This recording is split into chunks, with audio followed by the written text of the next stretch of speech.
मध्य प्रदेश के एक सुनसान गांव काला पानी में हर साल कार्तिक मास की पहली रात से पूर्णिमा तक एक अनजाना आतंक छा जाता था।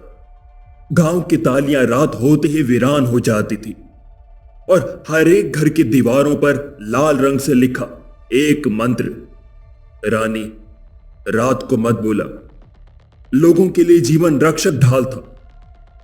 काला पानी के लोग इस मंत्र को अपनी जान से ज्यादा कीमती मानते थे, क्योंकि इसे मिटाने का मतलब था मौत को न्योता देना।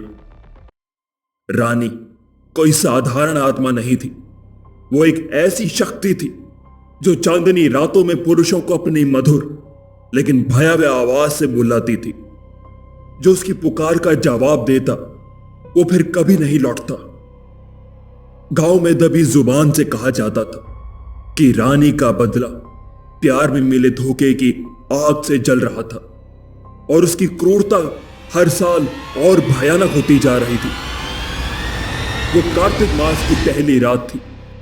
काला पानी का सन्नाटा इतना गहरा था कि सांस लेने की आवाज भी गूंजने लगी। चांद की फीकी रोशनी जंगल के पेड़ों से छनकर जमीन पर डरावनी आकृतियां बना रही थी।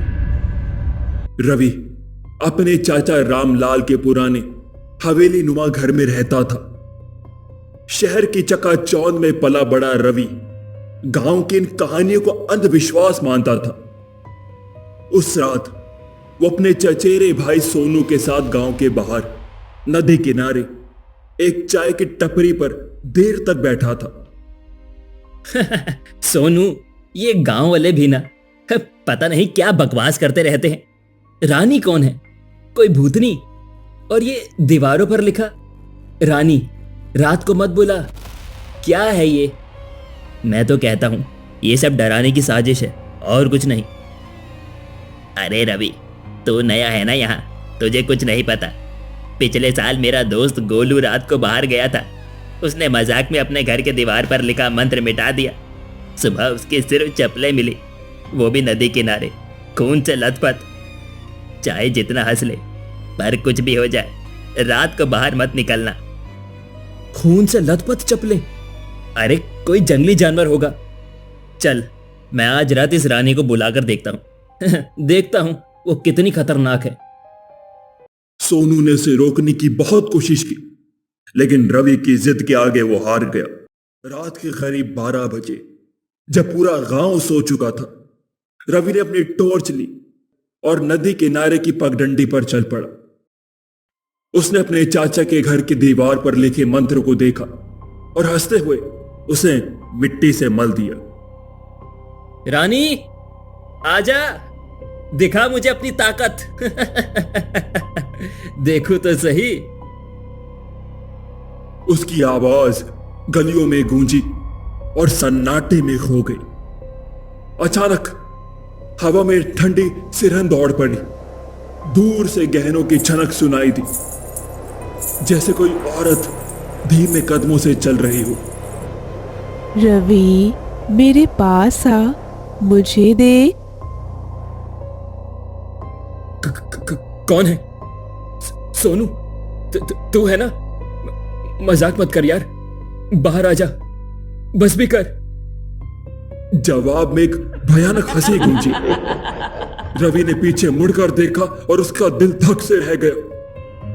नदी के किनारे चांद की रोशनी में एक औरत का साया खड़ा था। लाल साड़ी में लिपटी उसके लंबे काले बाल हवा में लहरा रहे थे, लेकिन उसका चेहरा घूंघट से पूरा ढका हुआ था। रवि की टॉर्च की रोशनी उस साए पर पड़ी और एक पल में वो गायब हो गया। ये क्या था? उसने भागने की कोशिश की, लेकिन उसके पैर जैसे जम गए। वही आवाज फिर गूंजी, इस बार और करीब से। रवि, चल मेरे साथ चल, मैं तुझसे बहुत प्यार करती हूँ, बहुत ज्यादा प्यार करती हूँ रवि की आंखें बंद हो गई और उसका शरीर अब उसका साथ नहीं दे रहा था। वो उस आवाज की ओर खींचता चला गया। नदी के किनारे एक पुराने बरगद के पेड़ के नीचे वो साया फिर से प्रकट हुआ। रवि की चीख हवा में गूंजी और फिर सब कुछ पहले जैसा बिल्कुल शांत हो गया। सुबह नदी के किनारे सिर्फ उसकी टॉर्च और एक खून से सना रूमाल मिला। काला पानी में हड़कंप मच गया। रवि के चाचा रामलाल और सोनू नदी किनारे पहुंचे, जहां पहले से ही काफी भीड़ जमा थी। सोनू ने रवि का रूमाल देखा और सिर पकड़कर बैठ गया। मैंने मना किया था उसे, मैंने कहा था रात को बाहर मत जा, लेकिन उसने मेरी एक ना सुनी। अब वो रानी उसे ले गई होगी। ये सब बकवास बंद करो सोनू, कोई रानी वानी नहीं होती। मेरा भतीजा कहीं गया होगा, हमें उसे ढूंढना होगा। तभी गांव का बुजुर्ग पंडित श्यामलाल भीड़ से निकलकर सामने आया। रामलाल, तू उसे बकवास कह रहा है, लेकिन ये सच है। रानी कोई साधारण आत्मा नहीं, वो इस गांव की बेटी थी जिसे प्यार में धोखा मिला। उसकी आत्मा हर उस मर्द से बदला लेती है जो रात में उसकी पुकार का जवाब देता है। जिस घर की दीवार पर रानी रात को मत बुला लिखा होता है, वहां वो नहीं आती। लेकिन तुम्हारे घर का मंत्र मिटा दिया गया है। अब रवि की जान खतरे में है। पंडित जी, अब क्या करें? क्या हम रवि को बचा सकते हैं? बचाना मुश्किल है, लेकिन नामुमकिन नहीं। रानी की शक्ति उसकी आवाज में है। अगर कोई उसकी पुकार का जवाब ना दे तो वो कमजोर पड़ सकती है। हमें उसे ढूंढना होगा, जहां वो रहती है वहां पर जाना होगा। वो रहती कहाँ है और हम उसे कैसे लड़ेंगे? वो पुराने मंदिर के खंडर में रहती है, जो गांव के बाहर जंगल में है। लेकिन वहां जाना मौत को दावत देने के समान है। तभी भीड़ में से एक अजनबी औरत आगे आई। वो लंबी थी, काले कपड़े में, और उसका चेहरा आधा दुपट्टे से ढका था। उसकी आंखें गहरी और रहस्यमयी थी। मेरा नाम माया है। मैं इस गांव में नई हूँ, लेकिन रानी के बारे में मैं सब जानती हूँ। अगर तुम अपनी भतीजी को बचाना चाहते हो तो तुम्हें मेरी एक बात माननी होगी।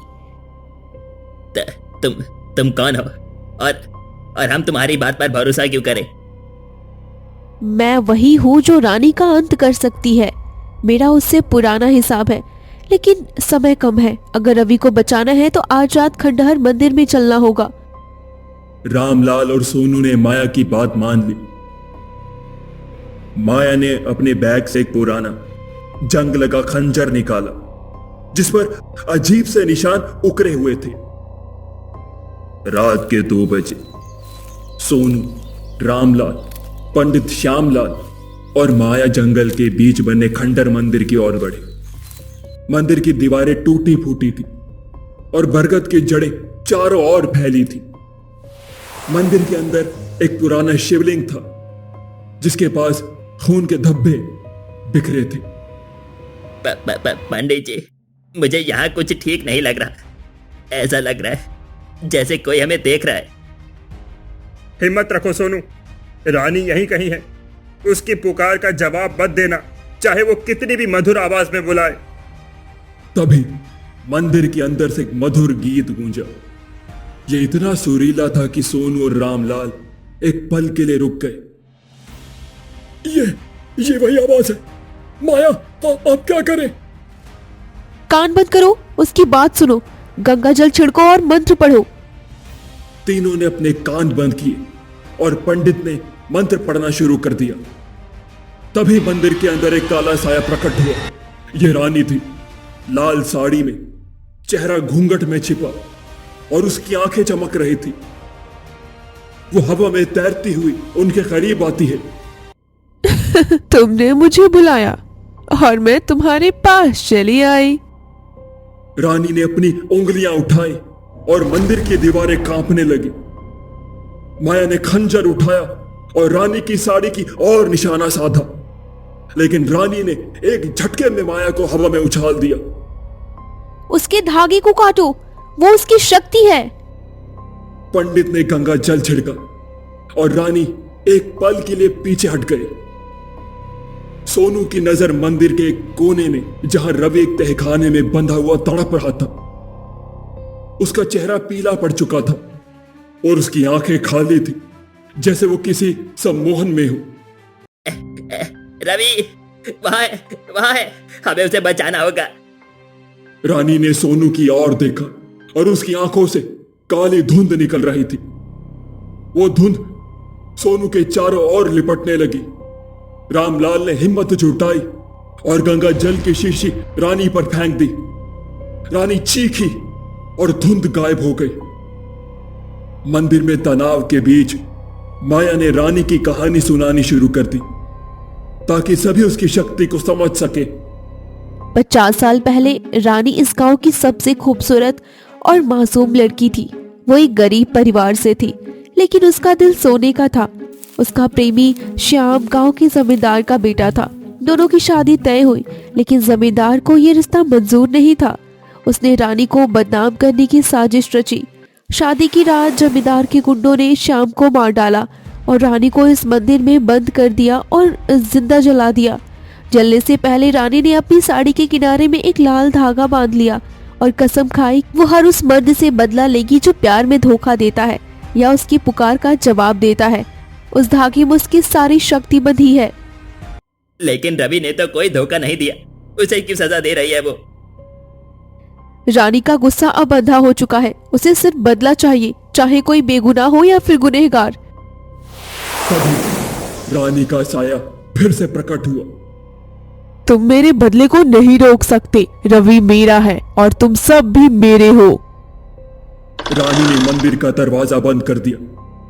चारों ओर काला धुआं फैलने लगा। माया ने खंजर उठाया और रानी की साड़ी के धागे की ओर दौड़ी, लेकिन रानी ने उसे हवा में उछाल दिया। सोनू तहखाने में पहुंचा और रवि को रस्सियों से मुक्त कराने लगा। रानी, मैं तुम्हारे साथ आऊंगा, मुझे बुलाओ। रवि, होश में आ, ये तुझे मार डालेगी। तभी रानी ने सोनू को हवा में उठा लिया। उसकी उंगलियां सोनू के गले को जकड़ने लगी।